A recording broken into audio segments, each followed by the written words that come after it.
Powered by the Montana Television Network. This is the 10 o'clock news on Q2, Montana's news leader. Good evening, everyone. Thanks for joining us tonight. I'm Jeanelle Slade. And I'm Russ Riesinger. As President Trump reinforces his threat to shut down the U.S.-Mexico border, he says stopping the surge of illegal immigration is his top priority. But along with the halt of people crossing the border, the actions would also do a number on the nearly $600 billion of trade the U.S. does with Mexico. Much of it crossing the border by land. The president acknowledged the major economic impact of the closure, but also said, quote, security is more important to me than trade. Now, this statement even stalling some of the president's staunchest supporters. Republican Senate leader Mitch McConnell now urging the president to go slow in fear of the economic impact. Now, last week I reported on Senator Jon Tester's trip to the southern border where we visited one of the ports of entry. The administration says it's looking into alternatives for trade purposes, such as keeping truck lanes open. Automakers hoping that option is on the table. Estimates show that a total shutdown could cease auto production in the U.S. within a week. Food imports are one of the largest areas of United States life that would be affected. Nearly half of vegetables and 40% of fruits imported come from Mexico, and about $300 million of wheat is shipped to Mexico from April until August. Mexico was the #1 buyer of U.S. wheat here just a couple of years ago. And in fact, I think they held that title for 2 straight years. So Mexico is a very important market for wheat.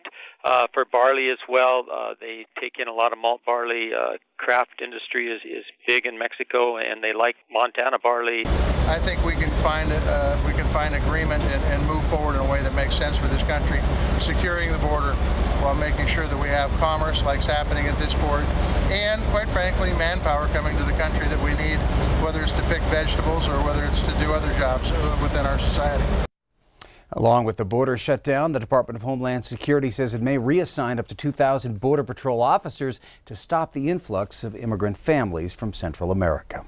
Here at home, Democrat Kathleen Williams will kick off her 2020 campaign this Friday in Billings, but she's not saying for which office. The former Bozeman legislator sent an email to supporters today announcing a Kathleen for Montana 2020 kickoff rally at 4:30 Friday afternoon at the Yellowstone County Courthouse lawn.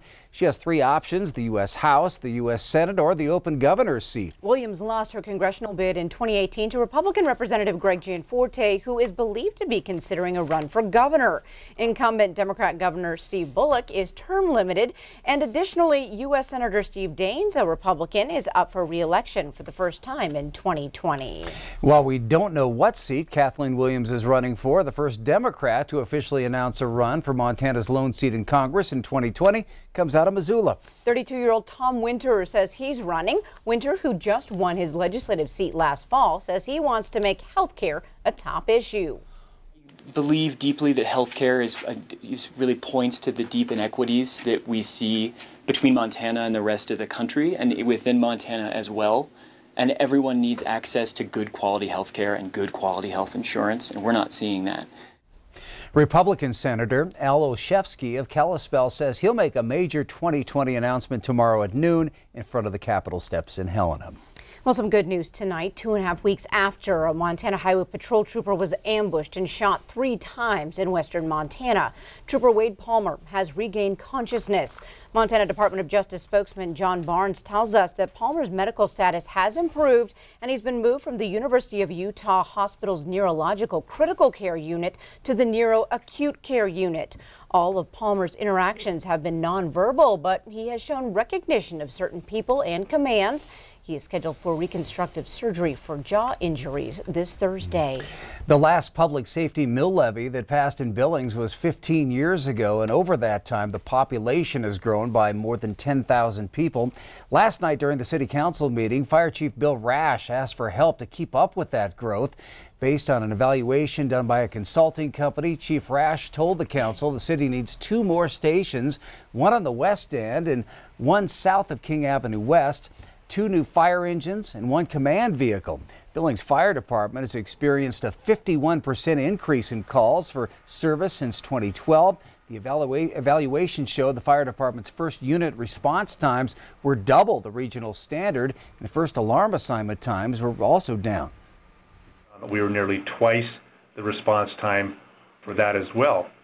which showed us or said to us that this is a significant concern and we need to start down the path of responsible planning so that we can at least begin trying to address our current needs that have been identified as well as our future needs. Well, based on the second strategy of the presentation, the cost of adding 2 new stations, 2 new fire engines, and 1 command vehicle would cost roughly $5 million. Montana's largest ski resort community is tackling the issue of affordable housing. Teachers say they can't afford to live where they work. But as MTN's Emma Hamilton reports, voters may be asked to support the project. You know, it's not just about the cost. I mean, the cost to rent something up here is really unbelievable. You know, we have teachers who are renting 1 room in a condo for $1,000 a month. That's a stressful situation for, you know, teachers, especially in Montana, which is notoriously low paying. Habitat for Humanity and the Big Sky School District began discussing building triplexes for faculty and staff in the fall of last year in an attempt to provide more affordable housing. Housing is such a critical issue down there, and it's so expensive. And you have people living together, and it's not bad to have a roommate, but when you're paying a substantial amount of money each for that housing, it really takes away from your ability to be able to do other things in the community. Now, Shipman says that it's not uncommon for rural schools in Montana to build housing for their faculty and staff on their property. It makes it easier for those teachers to live and work. But the Big Sky School District plans to build these triplexes right here on their property for a different reason. They have teacher housing to make their communities more desirable.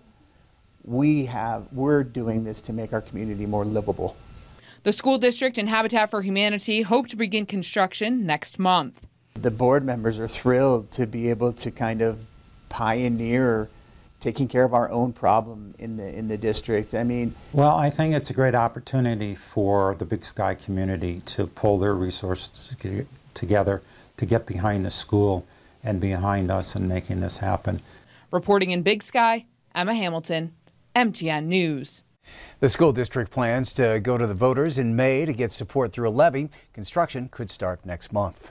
Well, on the weather scene tonight, Bob McGuire joining us now. And Bob, our commute around town is a little bumpier these days. Yeah, it usually happens this time of year, and there's a reason for that, because what's happening is we're melting all the snow, and that water's got to go someplace. So here's what happens. In Figure 1, the water can sometimes leach its way under the blacktop and the road base, and so you get a layer of water there. And then at night, when the temperatures get below freezing, that water will start to freeze. And of course, as you know, freezing water has a tendency to expand, and that will take that road base and kind of bubble it up.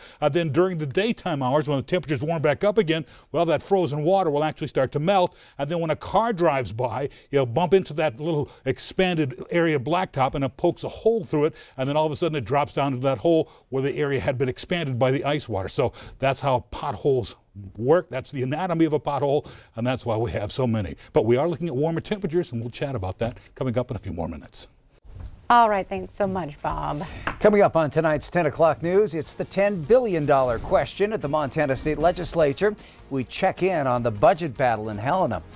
Plus, we're going to meet some cheerleaders who are high-flying and full of team spirit. We'll show you how far that's taken them. And later in sports, she's only a junior in high school, but Q2's Athlete of the Week possibly faced a foot amputation. You're watching MTN News with Jeanelle Slade and Russ Riesinger. Storm Tracker weather with Bob McGuire. And sports with Scott Breen. This is the 10 o'clock news on Q2, Montana's news leader.